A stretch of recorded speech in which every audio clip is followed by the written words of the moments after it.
আপনি যদি নৈতিকতায় যদি বিশ্বাস করেন তাহলে লোভ থাকবে কেন? যারা নৈতিকতার মধ্যে আছে তারা ভালো স্বাচ্ছন্দ্যে আছে, তারা কখনো অপকর্মে লিপ্ত না।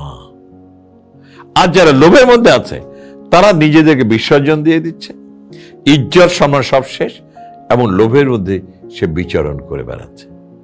তার লাগবে, তার লাগবে, তার লাগবে। একটা কথা আছে জানেন, যারা বেশি লোভী তাদের কখনো দৃঢ়তা শেষ হয় না। আর যারা নৈতিকতা বিশ্বাস করে তারা জানে যে আমি আমার সততা নিয়ে আমি জীবনে বেঁচে থাকবো, আমি জীবনে অসৎ হব না। ওখানেই শান্তি, ওখানেই নীর, ওখানেই ভালোবাসা, ওখানেই অস্তিত্ব। যারা নৈতিকতা বিশ্বাস করে তারা স্বাচ্ছন্দ্যে থাকে। আর যারা লোভের মধ্যে পড়ে আছে তার জীবনের শেষ বিন্দু পর্যন্ত নিঃশেষ হয়ে যায়। তাদের কোনো অস্তিত্বের কোনো বালাই আছে বলে আমার জানা নেই।